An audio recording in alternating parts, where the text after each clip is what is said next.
traveler, Paimon. I suppose your story is ready. Yep. How about you? Do you need some more time? No need. I am also ready to tell my story.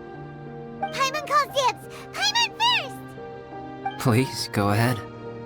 Okay, here goes. Once upon a time, there was an evil researcher who went into the mountains and did a crazy experiment on whopper flowers to transform their appearance. After a lot of pain and suffering, the whopper flowers finally took on a human form. Then they stood by the side of the mountain to wait for unsuspecting bypassers. To whoever spoke to them, they would ask some questions such as, "Who am I? Who are you?" If the bypasser got the wrong answer, the last sound they'd make would be a yelp before the whopper flower ate them alive in one bite. Ooh, truly frightening. What the? You two aren't scared at all! Don't go nitpicking, okay? If you didn't like the story, go write your own!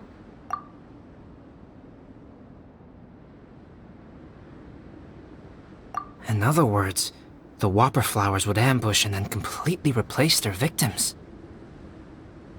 And then what? Go back to where the person lives? Enter their home? Eat their whole family? Ah! Paimon made up this story, but now Paimon's the one who's scared by it. It's a good story. Oh, may I write it down? I may bring it up in future conversations. What for? Just to scare people with? Yes. You've got a real mean streak, Albedo. Mine is a little longer than yours. It starts with an alchemist. A great alchemist once created Subject 1. Subject 1 was her proudest achievement, and successfully blended into human society. No one ever would have thought that this friend of theirs was in fact a synthetic human. However, unbeknownst to Subject 1, the alchemist had tried the same experiment many times before he had come into being. Some of the rejects from failed experiments had been discarded, but had not died. Subject 2 was one such failed experiment. He was swallowed by a great dragon that came to rest upon a snow-swept mountain. Many years later, he was resurrected by the dragon's mysterious power. He saw all kinds of people on the mountain, including Subject 1, who had somehow miraculously blended in among them. Never in Subject 2's wildest imagination had he thought it possible for experimental life forms such as they to deceive everyone so successfully. He saw the way humans accepted Subject 1 as a friend, witnessed their affection as they addressed him by name. This was what Subject 2 wanted. Now, all that Subject 2 desired was to replace Subject 1 and take the joy of his existence for himself. This is giving Paimon the chills. So scary. Subject 2 began to unfold his plan. He stole Subject 1's books and notes and studied all that Subject 1 had learned from the alchemist. Subject 2 was highly intelligent, and he learned quickly. He changed his face into an exact replica of Subject 1's face. Then, he found a plant with mimicry capabilities and transformed it using dragon blood and alchemy. And so, not only did Subject 2 transform his own appearance to perfectly match that of Subject 1, he also created a third entity, Subject 3. What? There's 3 of them now? But Subject 2 wanted to become a perfected human. So, he erased a mark in both his and Subject 3's necks, for these marks were symbols of imperfection. In my view, it was probably a subconscious act, an instinct. He so desperately craved to become a perfect human being that he forgot something. Human beings are defined by their flaws. Subject 2's plan was meticulously crafted. Subject 3 would draw Subject 1's attention. After Subject 1 disposed of Subject 3, he would assume the threat had now disappeared and would let his guard down. The next moment that Subject 1 was alone, Subject 2 would make his move. He would eliminate Subject 1 and become the only one remaining. He would secretly replace the Subject 1 of everyone's memories and inherit his identity, residence, clothing, sword, name, and friends. People would have no idea that the individual they knew had become somebody else from one day to the next. This is way too scary. Paimon's never gonna be able to trust anyone again. But just before Subject 2 could carry out his plan, a unique stranger entered the mix. Subject 2 tried to make contact with this person, but found that they could somehow sense he was different from Subject 1.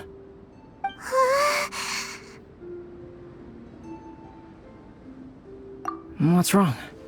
Are you scared? What happened then? What happened to the stranger? He became a new stage in Subject 2's plan. One more person that Subject 2 had to dispose of. It's as if there were 3 identical roses in a garden. Only one of the 3 was a fine specimen, while the other 2 were defective specimens that bore poisonous thorns. In all the world, only the gardener who tended to them could tell which was the good specimen. People do not like poisonous plants. Only a perfect rose can fetch a high price. If the inferior specimens wanted to conceal the fact of their worthlessness, they would have to take the gardener out of the picture, using their poisonous thorns. This is exactly what Subject 2 was thinking. So, he hid in the shadows and waited patiently. Maybe soon, he would get his chance to become truly human.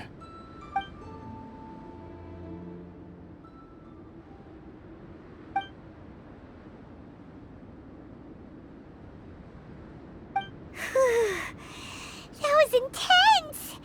So what happened after that? Did Subject 2's plan succeed? Paimon can't bear thinking about it! Fortunately, Meta is just a story. And even in this story, Subject 2 did not succeed. But you can never let your guard down on Dragonspine. Monsters mutated with Durin's power and blood are also creatures of Rhine-Daughter, just like me. You must beware of all such creatures. I'm glad to hear that. It's okay. I know what I am. You and I are both different, so there is no need for me to hide the truth from you. The only thing is that sometimes, when I think about how mighty the power of alchemy is, I feel so small. As beings who set foot in this world, how arrogant are we in desiring to control our destiny, and in desiring to create? Is creation an arrogant act, traveler? If not, why do we call the ones that created us and control us gods? If it is, then what qualifies us to call ourselves creators? How far must we take our reverence and respect, and what purpose does it serve? Nothing special, but whenever I think about it, I feel a twinge of grief. Poor Albedo. Hello? Traveler, are you here? Hey, is that Amber? Thought we might find you here. We're here to deliver a message from Cyrus. There's gonna be a big event down at the base camp, and they want you there too, Traveler. Winter camp is nearing its end. Apparently, even provisional instructors are required to attend. Looks like we need to go, Albedo. Bye for now. Then I won't keep you. I have some things to attend to here, so forgive me for not seeing you down. Don't worry about it. There have been no issues getting up and down the mountain recently. Is everyone ready? Let's not keep them waiting.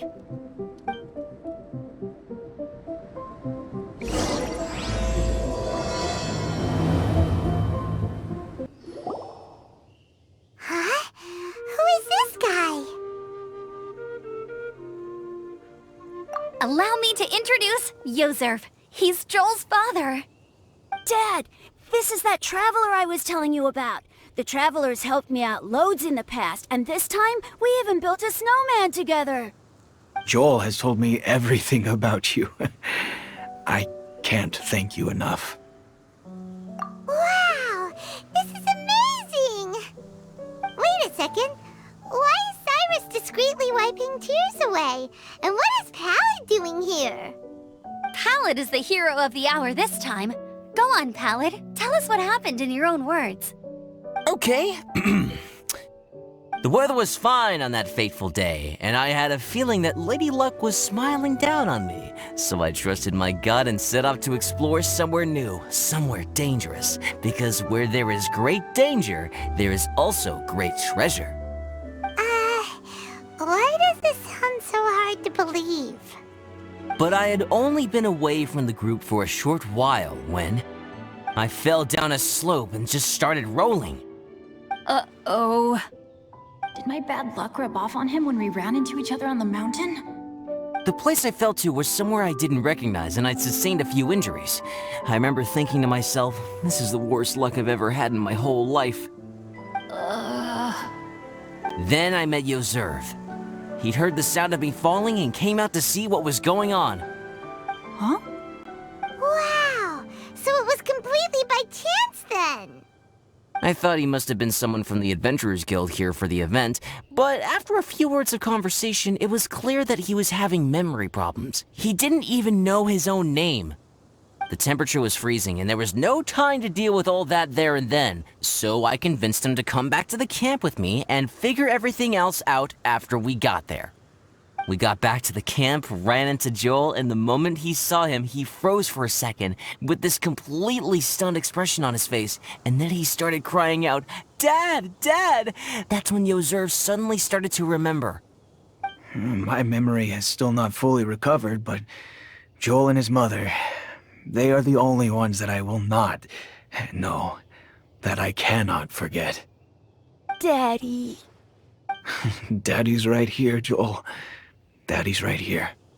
Yozerf, don't you remember anything else at all? The poor princess? Feeding the foxes? I'm sorry. I have no recollection. Maybe it's because of the head trauma. I'm not sure. I woke up and found myself covered in blood. My things were gone, and there was nothing to indicate who I was or how I got there. I crawled into a cave and settled in for a slow recovery. After my legs and feet were a little better, my hunting skills were what kept me alive. Dad, I was so worried about you. I'm all right now, Joel. Oh, don't cry. Daddy's not going anywhere. I'm here to stay. Oh, this is good. This is good. You know what, though? I definitely think my luck got worse after running into Benin on that mountain. I knew it. I just... No, I just meant if it weren't for you, there's no way I ever would have run into Yozerv on a mountain this huge. Besides, we got back safely, didn't we? So don't blame yourself. Maybe sometimes miracles can only happen when you get just unlucky enough. Pallid. When did you become such a smooth talker, huh? Huh? Am I? I was just telling the truth. Oh, yeah. I want to say thank you to the Traveler, Uncle Cyrus, Auntie Eula, and Auntie Amber. Thanks, everyone. You all helped look after me, and I will always remember it. But I guess I can't take the snowman with me, or it'll melt once it leaves Dragonspine. It's such a shame. Oh, I can help with that. One moment. Huh? Eula? Here, take this. It's powdered rhyme. Just add it to your snowman, and it will never melt. Wow! Really? Oh, this is awesome! You're the best, Auntie Eula! Dad, I have an unmeltable snowman now! How cool is that? How can I ever repay you all? Thank you all. Thank you from the bottom of my heart. Dad, I want to go move the snowman. Can we do it now, please? Okay, I'll be leaving with Joel now. I'm sure I'll see you all another day. Very well, very well. It's time for Pallet and I to have another discussion concerning his breaches of adventurer discipline. Huh? But Cyrus, I think I kind of made up for my mistakes this time, you know? See you guys! Oh, I made this for you and Amber. Think of it as a winter souvenir. Aw, are you sure? This must be really important to you. Come on now, just take it. No need to make such a fuss. Wow! Now our snowman won't melt either! Great! You're welcome. Just keep it, that's all I ask. Amber and I have some business to attend to now. See you later. See you! Everyone's gone. Seems like they've all got their own stuff to do now. Oh! You know what? We've been on Dragon Spine all this time, and somehow Paimon still forgot to ask Albedo about how to make a fruit juicifier machine that could keep the juice fresh. Maybe we should try Timaeus again. He does seem pretty eager to please after all.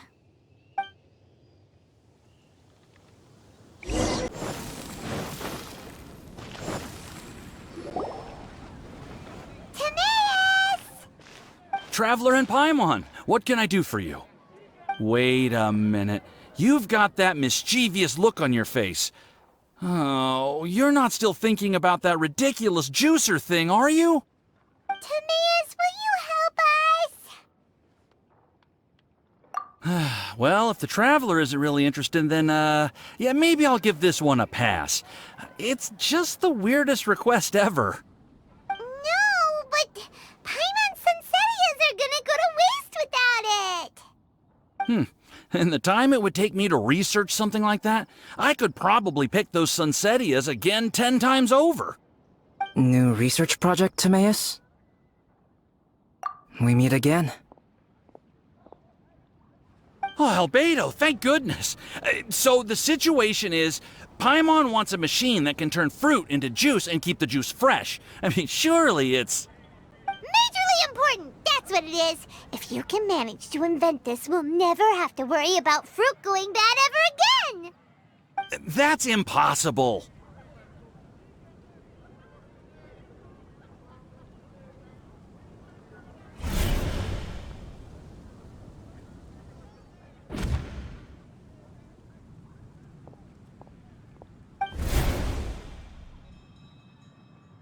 Turning fruit into juice is not hard, but keeping it fresh is more difficult.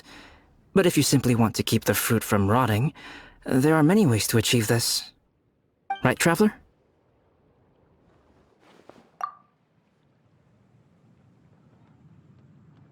What about his neck? What's wrong? Is there something on my neck? From the look on your face, it's as if you thought I just played a practical joke on you that was in exceedingly poor taste. Albedo, you were saying, how do you stop fruit from going bad? Well, one way would be to bury your fruit on Dragonspine, where the snow never melts all year round.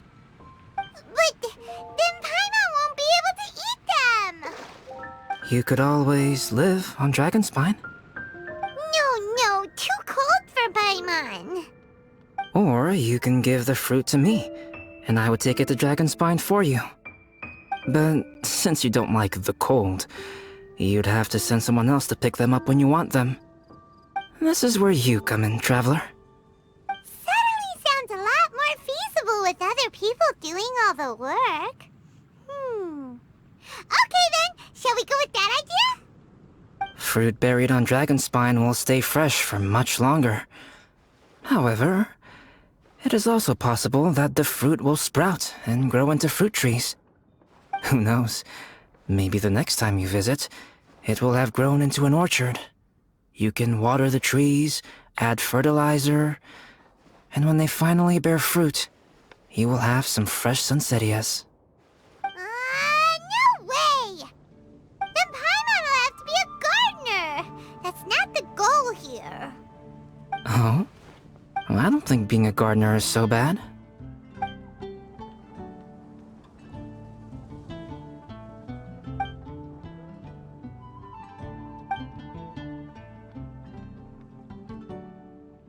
Albedo! Stop trying to get your hands on Paimon's super sweet Sinzenias! It bothers you, does it? Of course it bothers Paimon! They are the rarest, super duper sweetest Sinzenias ever! And they're not for you! Okay, but they're just Sunsettias. I think you're only so attached to them because you don't have much fruit of this quality in your possession. When someone's pockets are full and their spirit is fulfilled, they don't easily fall prey to this kind of yearning. Huh? Really?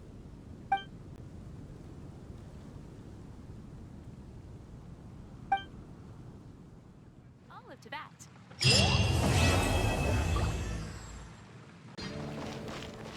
Dragonspine is too cold for ordinary fruit trees to survive. But if, one day, Dragonspine did become home to gardens and orchards, there would be more reasons for people to visit. Perhaps a little life is the key to attracting people. Life may exist in all kinds of unfathomable forms, and in all manner of unthinkable environments. Mysterious, yet tenacious. Perhaps this is what makes life so special.